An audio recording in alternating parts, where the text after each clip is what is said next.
Alors voici les commerçants, les artisans qui sont venus aujourd'hui donc à ce marché nocturne.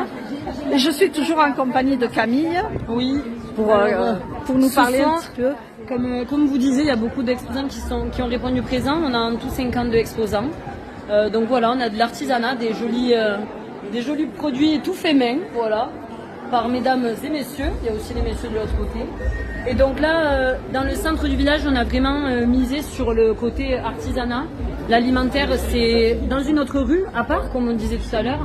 Mais donc là, on est vraiment dans la rue centrale, où on a l'office de tourisme justement sur la droite.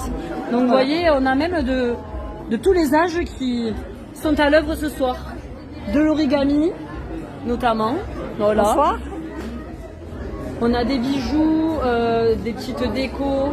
Et là, je vais vous amener à la découverte donc, de la place des lavandières. Donc la place des lavandières, ça s'appelle comme ça parce qu'à l'époque, il y avait des lavandières, donc les dames qui lavaient le linge. Oui, parce qu'en titre, j'ai mis, tout à l'heure, je le remettrai, la Canourgue est connue en étant la petite Venise lozérienne. C'est ça. Pourquoi? Alors la Canourgue, en fait, est sillonnée de canaux partout dans le village. Donc ça s'appelle l'Urune, le petit ruisseau qui passe à l'intérieur, fait 7 km de long. Il prend sa source sur le Coste. Il prend sa source au pied du rocher du sabot de Malpère. Voilà. Et donc on a Sauveterre. tout à fait. Et donc on a l'eau qui passe juste derrière là-bas les stands. On va y passer. Voilà. Regardez. Et on a un petit concert du coup qui est donné sur la place par les Polyfolies, qui est un groupe des dames locales qui chantent et font la fête. C'est ce qu'on veut ce soir. Et il y a beaucoup de monde, hein? Oui. Alors là, vous voyez, on on a mis des stands de l'autre côté. Et là, on voit bien les canaux.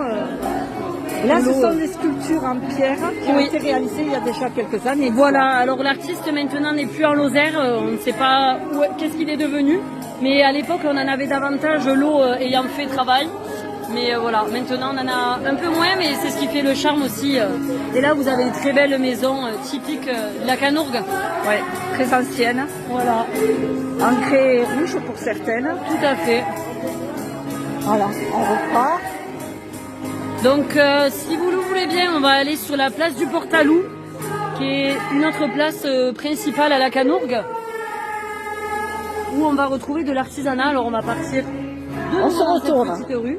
Alors, vous voyez, les commerces sont restés ouverts pour certains à l'occasion de ce marché nocturne. On les fait travailler, hein, c'est le but aussi. Alors, oui, effectivement, là, c'est un boucher. C'est celui-ci qui a fait la... Non, c'est pas celui-ci, je vous montrerai. Il y a combien de bouchers alors charcutiers ici Nous avons trois Canourgue. bouchers charcutiers sur la Canourgue. D'accord. Voilà, et donc les trois sont très très bons. Et on a aussi des personnes très douées comme la confiserie de Sophie où ils font tout eux-mêmes. Du coup, qui a le diplôme de maître confiseuse. Voilà, donc il faut aussi faire travailler les gens qui le méritent. On a le maroquinier. L'atelier du Gévaudan aussi qui fait de très beaux sacs pour le coup et accessoires en cuir. Ah, ce soir il y a vraiment de monde. Donc c'est le seul marché nocturne de la saison. Voilà, en fait on organise un seul marché nocturne, mais c'est plus qu'un marché nocturne. C'est le côté gourmand et le fait qu'il y ait 3 concerts gratuits. Où, voilà, l'office de tourisme c'est quand même une grosse organisation derrière que l'on mène et ça depuis plusieurs mois déjà. Comme je disais, 52 exposants, c'est pas rien. Et du coup, voilà. Donc, vous voyez, il y a même les petits qui sont de la partie, ils viennent et on va vous montrer jusqu'où ils sont allés pour jouer aux jeux en bois. Voilà. Oui, j'ai vu tout à l'heure en arrivant, effectivement, nous avons des jeux en bois. Voilà, là, c'est une ancienne échoppe. C'est ça. Alors, partout dans le village, c'est caractéristique. On a des traces des anciennes échoppes qu'il y avait à l'époque. Ouais. Et là, on arrive sur la deuxième place principale où il y a aussi du monde au rendez-vous. Donc des stands plutôt tournés alimentaires mais aussi de l'artisanat. Et on peut également se restaurer sur la place du Portalou. Et on entend de nouveau un autre groupe qui joue. Et oui, c'est celui-ci qui est un peu jazz. Et voilà, là de nouveau on retrouve l'Urugne. Alors voilà, je ne pouvais pas passer là sans vous en parler. Et oui. Donc là on est face à la Pessière. La Pessière, donc retenue d'eau où on a le canal qui arrive sur notre droite vers ici. Voilà. Le trop-plein se verse en fait dans les canaux. Et sur votre gauche, donc c'est la maison de Madame Cyprésane qui a son atelier de couture au rez-de-chaussée. Donc il y a cette Bonsoir, belle madame. maison Magnifique. qui est un effectivement. ancien moulin qui a fonctionné jusqu'en 1950. Un moulin à eau pour la farine, pour C'est ça. les céréales. Farine, céréales, il y avait même de l'huile de noix qui était fabriquée, tout un tas de... Je crois qu'il y en a 3 encore aux abords de l'Urugne. Alors il y en a qui ont été, malheureusement qui ont été détruits. Après il y en a 3 et c'est c'est des maisons à l'heure actuelle. Oui, bien sûr. Mais à l'époque, il faut savoir qu'il y avait 20 moulins sur 7 km d'eau. Ah oui, quand même. Énorme pour Énorme. l'époque. Et tous y fonctionnaient. Et également, on a de l'eau toute l'année. L'Urugne, c'est un petit ruisseau, mais qui a une densité assez importante en termes d'eau toute l'année. Donc là, vous voyez, on a des... Par contre, avec la musique, je ne sais pas si on va loin entendre. On va rester loin. Donc là, nous avons de nombreux producteurs alimentaires aussi qui sont venus, des produits artisanaux. Certains qui ont reçu des prix aussi à la Lozère gourmande, voilà. Dernièrement, hein. Voilà. Et Bravo. un peu avant. Voilà, c'est ça. Donc là, vous voyez, il y a du monde qui a répondu présent aussi de ce côté-ci. Hein. Alors en Et fait, on a vous aussi avez des installé restaurants, des tables, puis les gens allaient se servir. Voilà, le but c'est de se restaurer sur place. Après, bien sûr, les restaurants, vous voyez, ils fonctionnent aussi ce soir et ça fait Oui. travailler tout le monde. Bien sûr. Et on a mis un autre groupe juste ici sur la gauche du coup. Voilà.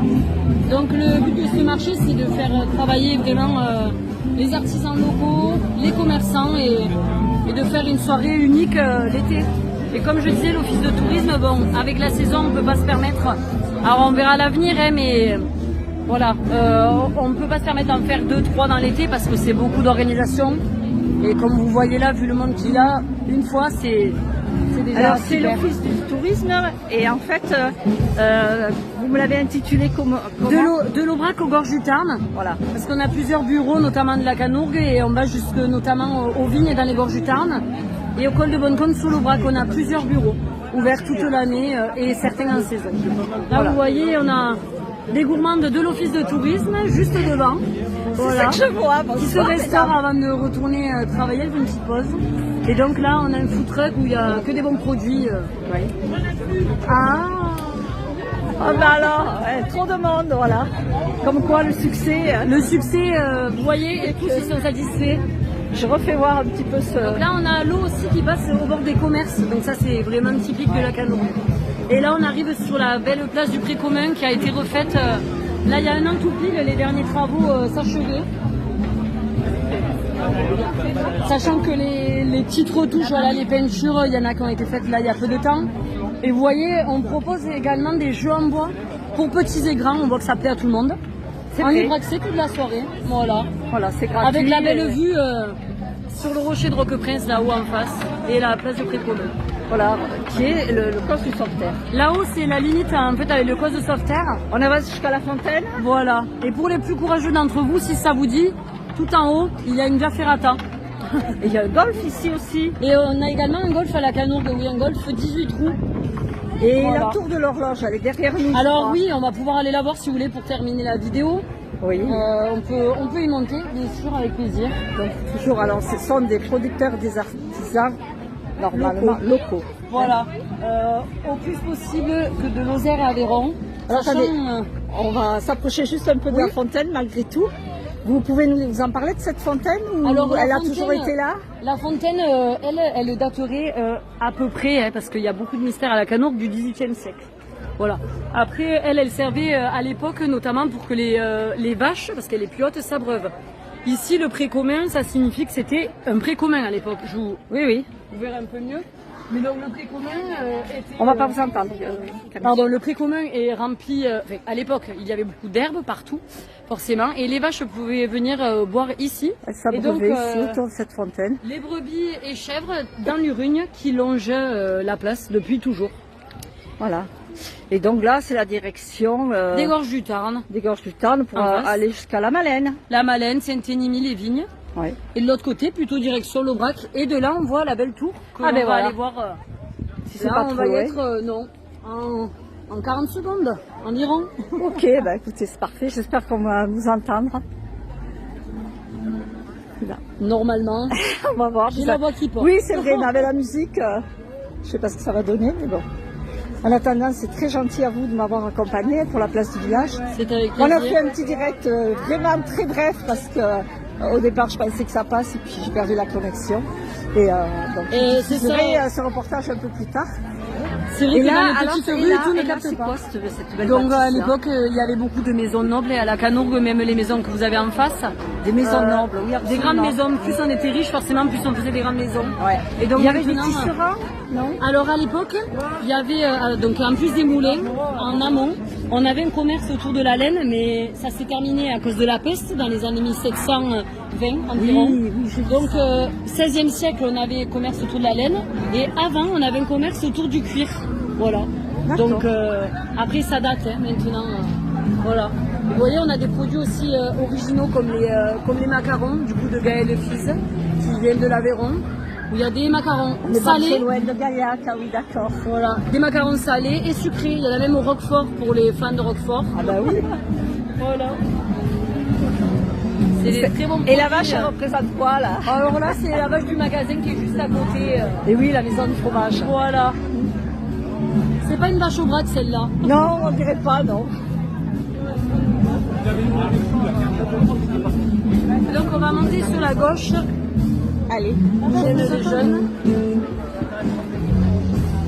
Ah oui, là, il faut que j'y vienne, à la biscuiterie Saint-Germain. Ils ont de très bonnes foies, les brioches. Donc on va grimper rapidement à la tour, comme ça vous aurez...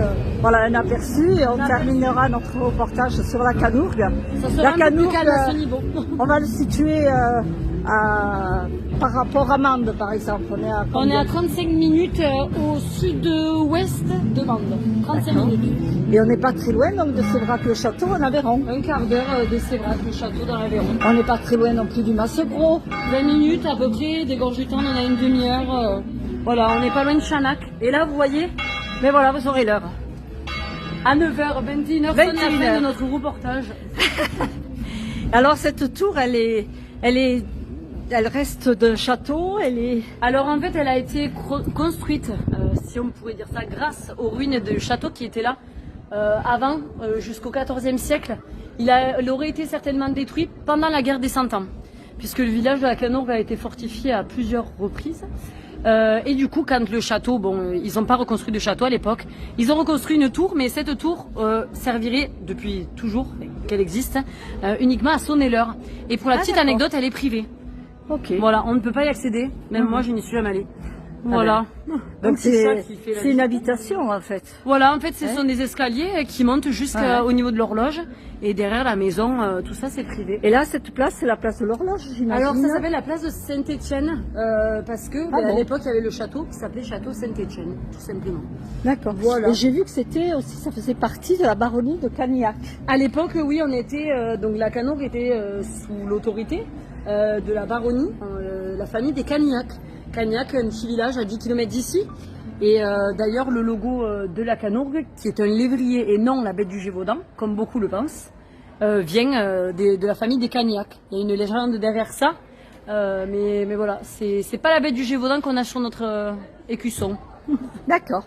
Mais écoutez Camille, merci beaucoup. Merci à J'espère que le son aura été audible pour pouvoir diffuser ce reportage ici depuis la Lozère à la Canourgue. Ben, je vous remercie et peut-être à bientôt à la Canourgue ou en Lozère en général. Voilà. On a un très beau département, n'hésitez pas à venir le découvrir. Absolument. Merci beaucoup Camille. Bonne soirée. Merci à vous aussi.